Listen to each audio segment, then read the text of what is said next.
ನಮಸ್ಕಾರ, ನಾನು ಅಭಿಷೇಕ್ ರಾಮಪ್ಪ. ನೀವು ನಿಮ್ಮ ಹಣವನ್ನು ಬೆಳೆಸಬೇಕು ಅಂತ ಯೋಚನೆ ಮಾಡಿದರೆ ಬಿಸ್ನೆಸ್ಸೋ, ಇನ್ವೆಸ್ಟಿಂಗೋ ಅಥವಾ ಇನ್ಯಾವುದೋ ನಿಮ್ಮ ಅಸೆಟ್ನ ಮೇಲೋ ಈ ಥರ ನೀವು ಹಾಕ್ತಾ ಹೋಗ್ತೀರಿ ಹಣನ. ಆದರೆ ಈ ವಿಡಿಯೋದಲ್ಲಿ ನಾನು ತಿಳಿಸ್ಕೊಡೋ ಅಂಶಗಳು ನಿಮಗೆ ಗೊತ್ತಿಲ್ಲ ಅನ್ನೋದಾದರೆ ನಿಮ್ಮ ದುಡ್ಡನ್ನು ಬೆಳೆಸೋದಕ್ಕಂತ ನೀವು ಬಳಸುವ ಮಾರ್ಗ ಇದೆಯಲ್ಲ, ಅದರಲ್ಲಿ ಹೆಚ್ಚಿಗೆ ರಿಟರ್ನ್ ಬರದೇ ಹೋಗಬಹುದು. ಹಾಗಾದರೆ ನೀವೇನು ಮಾಡಬೇಕು? ಮ್ಯೂಚುವಲ್ ಫಂಡ್ಸ್, ಸ್ಟಾಕ್ಸ್, ಬೇರೆ ಬೇರೆ IPOಗಳಾಗಿರಬಹುದು, ಡೆಟ್ ಫಂಡ್ಸ್ ಆಗಿರ್ಬೋದು, ಈ ಥರ ಹಲವು ಆಯ್ಕೆಗಳಿದೆ. ಅದರಲ್ಲಿ ಮ್ಯೂಚುವಲ್ ಫಂಡ್ಸ್ ಅನ್ನೋದು ಎಲ್ಲವನ್ನೂ ಸೇರಿದಂತೆ ಸಿಗುವಂಥ ನಿಮಗೊಂದು bunch of investments. So mutual ಫಂಡ್ನಲ್ಲಿ ಇನ್ವೆಸ್ಟ್ ಮಾಡೋ ಸಂದರ್ಭ ನಿಮ್ಮ ಪೋರ್ಟ್ಫೋಲಿಯೋ ತೀರಾ ಬ್ಯಾಲೆನ್ಸ್ಡ್ ಆಗಿ ಡೈವರ್ಸಿಫೈಡ್ ಆಗಿರಬೇಕು. ಹಾಗೆಯೇ ನೀವು ಯಾವ ಫಂಡ್ ಮ್ಯಾನೇಜರನ್ನು ಆಯ್ಕೆ ಮಾಡ್ಕೊಳ್ತೀರಿ, ಆತ ಈಕ್ವಿಟೀಸ್ನ ಮೇಲೆ ಎಷ್ಟು ಮೊತ್ತವನ್ನು ಇನ್ವೆಸ್ಟ್ ಮಾಡ್ತಾರೆ, ಡೆಟ್ ಫಂಡ್ಗಳ ಮೇಲೆ ಎಷ್ಟು ಇನ್ವೆಸ್ಟ್ ಮಾಡ್ತಾರೆ, ಇದೆಲ್ಲವನ್ನು ನೀವು ಅನಲೈಸ್ ಮಾಡಬೇಕಾಗತ್ತೆ.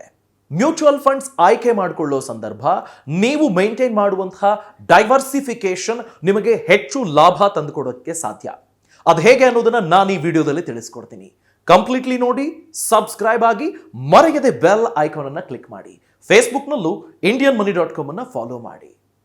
ಮೊದಲನೆಯ ಇಂಪಾರ್ಟೆಂಟ್ ಅಂಶ, ನೀವು ರೈಟ್ ಬ್ಯಾಲೆನ್ಸ್ ಅನ್ನು ಮೈಂಟೈನ್ ಮಾಡಬೇಕು. ನೀವೀಗ 10,000 ರೂಪಾಯಿ ಹೂಡಿಕೆ ಮಾಡ್ತೀನಿ ಅಂದರೆ ಆ 10,000 ರೂಪಾಯಿನಲ್ಲಿ ಎಷ್ಟು ಪರ್ಸೆಂಟ್ ಈಕ್ವಿಟಿ, ಎಷ್ಟು ಪರ್ಸೆಂಟ್ ಡೆಟ್ ಫಂಡ್ಸ್ ಅನ್ನೋದನ್ನು ನೀವು ಅರ್ಥ ಮಾಡ್ಕೊಳ್ಬೇಕು. ಈಗ ನಿಮಗೆ ಡೆಟ್ ಅಂತ ಬಂದಾಗ ಬೇರೆ ಬೇರೆ ಥರದ ಆಯ್ಕೆಗಳಿದ್ದಾವೆ, ರಿಸ್ಕ್ ಕಡಿಮೆ, ರಿಟರ್ನ್ಸು ಕಡಿಮೆ. ಆದರೆ ಈಕ್ವಿಟಿ ಅಂತ ಬಂದಾಗ ನಿಮಗೆ ಹಣ ಹೆಚ್ಚಿಗೆ ಬೆಳೆಯೋದಕ್ಕೆ ಅವಕಾಶ ಇರುತ್ತೆ. ಹೀಗಾಗಿ ನಿಮ್ಮ ಏಜ್ ಸ್ಪೆಸಿಫಿಕ್ ಆಗಿ ನೀವು ಆ ಬ್ಯಾಲೆನ್ಸ್ ಅನ್ನ ಮಾಡಬೇಕು. ಇದೇನಿದು ಏಜ್ ಸ್ಪೆಸಿಫಿಕ್ ಅಂತ ಕೇಳಿದ್ರಾ? ಈಗ ನಾನು ನನ್ನ 25ನೇ ವಯಸ್ಸಿನಲ್ಲಿದ್ದರೆ 25 ವರ್ಷದ ವ್ಯಕ್ತಿ ಇನ್ವೆಸ್ಟ್ ಮಾಡೋ ಸಂದರ್ಭ ಸ್ವಲ್ಪ ರಿಸ್ಕ್ ಟೇಕಿಂಗ್ ಶಕ್ತಿ ಅವರಿಗೆ ಜಾಸ್ತಿ ಇರುತ್ತೆ. ಹೀಗಾಗಿ ಈಕ್ವಿಟೀಸ್ನ ಮೇಲೆ ಜಾಸ್ತಿ ಹೂಡಿಕೆ ಮಾಡಬೇಕು. ಫಾರ್ ಎಕ್ಸಾಂಪಲ್, 10,000 ನೀವು ಇನ್ವೆಸ್ಟ್ ಮಾಡ್ತೀರಾ ಅಂದರೆ 80% ಅಂದರೆ 8,000 ಈಕ್ವಿಟೀಸ್, 2,000 ಡೆಟ್ ಫಂಡ್ಸ್. ಅದೇ ನಿಮ್ಮ ಏಜು ಒಂದು 50 ವರ್ಷ, 55 ವರ್ಷ ಆಗಿದ್ರೆ ನಿಮ್ಮ ಇನ್ವೆಸ್ಟ್ಮೆಂಟ್ ಪೋರ್ಟ್ಫೋಲಿಯೋ ಹೇಗಿರ್ಬೇಕಂದ್ರೆ ಮ್ಯೂಚುವಲ್ ಫಂಡ್ದು 80% ಡೆಟ್ ಫಂಡ್ಸ್, 20% ಈಕ್ವಿಟೀಸ್. ಈಕ್ವಿಟೀಸ್ನಲ್ಲಿ ನಿಮಗೆ ಸ್ವಲ್ಪ ರಿಸ್ಕ್ ಜಾಸ್ತಿ.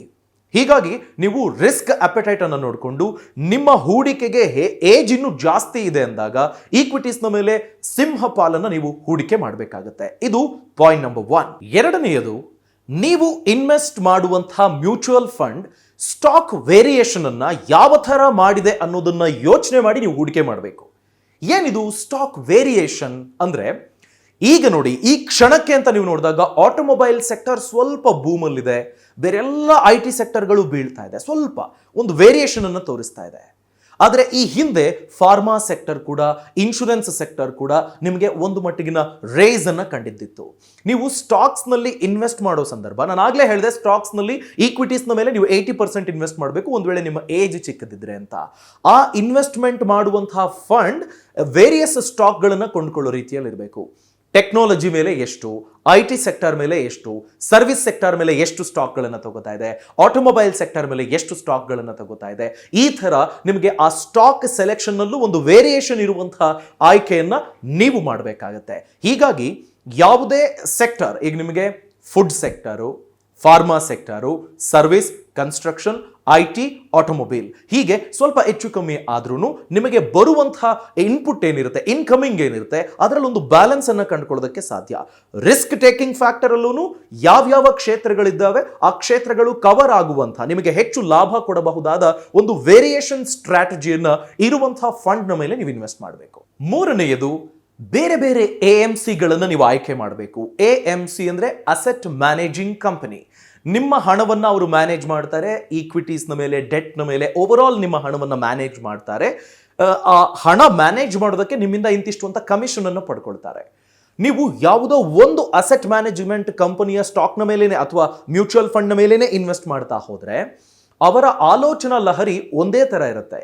ಅಸೆಟ್ ಮ್ಯಾನೇಜಿಂಗ್ ಕಂಪನಿ ಹಾಗೆಯೇ ಅಸೆಟ್ ಮ್ಯಾನೇಜರ್ ಏನಿರ್ತಾರೆ ಅವರ ಒಬ್ಬರನ್ನೇ ನೀವು ಆಯ್ಕೆ ಮಾಡ್ತಾ ಹೋದರೆ, ಈಗ ಫಾರ್ ಎಕ್ಸಾಂಪಲ್ ನೀವು ಬೇರೆ ಬೇರೆ ಡೈರೆಕ್ಟರ್ಗಳ ಟೇಸ್ಟ್ ಬೇರೆ ಬೇರೆ ಥರ ಇರುತ್ತೆ, ಬೇರೆ ಬೇರೆ ಪ್ಲೇಯರ್ಗಳ ಚಾಯ್ಸಸ್ ಬೇರೆ ಬೇರೆ ಥರ ಇರುತ್ತೆ, ನೀವು ಗಮನಿಸಿದ್ದೀರಿ ಎಲ್ಲ ಕ್ಷೇತ್ರಗಳಲ್ಲೂ. ಹೀಗಾಗಿ ಒಂದು ಮೊನೊಪೊಲಿಗೆ ನೀವು ಸಿಕ್ಕಾಕೊಳ್ಬೇಡಿ.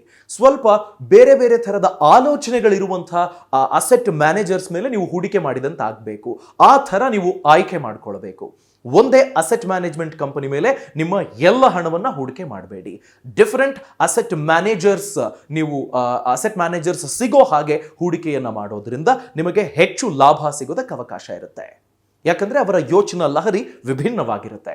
ಮುಂದಿನ ಅಂಶ, ನೀವು ಇನ್ವೆಸ್ಟ್ ಮಾಡುವಾಗ ಟೈಮ್ ಪೀರಿಯಡ್ನ ಬಗ್ಗೆ ಯೋಚಿಸಿ ಹೂಡಿಕೆ ಮಾಡಬೇಕು. ನಿಮಗೆ ಶಾರ್ಟ್ ಟರ್ಮ್ ರಿಟರ್ನ್ಸ್ ಬೇಕಾ, ಲಾಂಗ್ ಟರ್ಮ್ ರಿಟರ್ನ್ಸ್ ಬೇಕಾ? ಕೆಲ ಸ್ಟಾಕ್ಗಳು ಲಾಂಗ್ ಟರ್ಮ್ ಅಲ್ಲಿ ನಿಮಗೆ ಒಳ್ಳೆ ರಿಟರ್ನ್ಸ್ ಅನ್ನ ಕೊಡ್ತವೆ. ಫಾರ್ ಎಕ್ಸಾಂಪಲ್ ಲಾರ್ಜ್ ಕ್ಯಾಪ್ ಕಂಪನಿಗಳು ಅಂದ್ಕೊಳ್ಳಿ. ಅಂಥ ಸ್ಟಾಕ್ಗಳ ಮೇಲೆ ಹೆಚ್ಚಿಗೆ ಇನ್ವೆಸ್ಟ್ ಮಾಡಿರುವಂತಹ ಒಂದು ಪೋರ್ಟ್ಫೋಲಿಯೋ ನಿಮ್ಮದಾಗಿದ್ರೆ ಅಂಥ ಕಂಪನಿಗಳ ಮೇಲೆ ನೀವು ಲಾಂಗ್ ಟರ್ಮಿಗೆ ಇನ್ವೆಸ್ಟ್ ಮಾಡಬೇಕು. 1990ರಲ್ಲಿ ವಿಪ್ರೋ ಆಗಲಿ, ಇನ್ಫೋಸಿಸ್ ಆಗಲಿ ಯಾವ ಥರ ಇತ್ತು ಅದರ ಶೇರ್ ಪ್ರೈಸಸ್, ಈಗ ಯಾವ ಥರ ಇದೆ, ಎಷ್ಟು ವರ್ಷಗಳಾಯಿತು? ಹತ್ತತ್ರ 3 ದಶಕಗಳಾಯಿತು. ಸೊ ನೀವು ಲಾರ್ಜ್ ಕ್ಯಾಪ್ ಕಂಪನಿಗಳ ಮೇಲೆ ಲಾಂಗ್ ಟರ್ಮ್ ಇನ್ವೆಸ್ಟ್ ಮಾಡುವಾಗ ನಿಮಗೆ ಹೆಚ್ಚಿನ ಲಾಭ ಸಿಗುತ್ತೆ. ಸ್ಮಾಲ್ ಕ್ಯಾಪ್ ಕಂಪನಿಗಳ ಮೇಲೆ ನೀವೇನಾದರೂ ಹೂಡಿಕೆ ಮಾಡಿದ್ರೆ ಯಾವಾಗ ಏನಾಗುತ್ತೋ ಅನ್ನೋದು ಗೊತ್ತಿರೋದಿಲ್ಲ. ಆಗಷ್ಟೇ ಎಂಟ್ರಿ ಪಡ್ಕೊಂಡಿರುವಂತಹ ಕಂಪನಿಗಳಾಗಿರ್ತವೆ.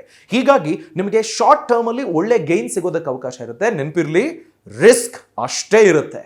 ಇದನ್ನ ಅರ್ಥ ಮಾಡಿಕೊಂಡು ನಿಮ್ಮ ಇನ್ವೆಸ್ಟ್ಮೆಂಟ್ ಯಾವ ಟೈಮ್ ಸ್ಪೆಸಿಫಿಕ್ ಅನ್ನೋದನ್ನ ನೋಡಿಕೊಂಡು ಮುಂದುವರಿರಿ. ಹೀಗೆ ಈ ಎಲ್ಲ ಅಂಶಗಳನ್ನು ಪರಿಗಣಿಸಿ ಮ್ಯೂಚುವಲ್ ಫಂಡ್ನ ಮೇಲೆ ಹೂಡಿಕೆ ಮಾಡೋದ್ರಿಂದ 100% ನೀವು ನಿಮ್ಮ ಪೋರ್ಟ್ಫೋಲಿಯೋ ಮ್ಯಾನೇಜ್ಮೆಂಟ್ನಿಂದಾಗಿನೇ ನಿಮ್ಮ ಹಣಕ್ಕೊಂದು ಸೆಕ್ಯೂರಿಟಿ ತಂದುಕೊಳ್ಬಹುದು.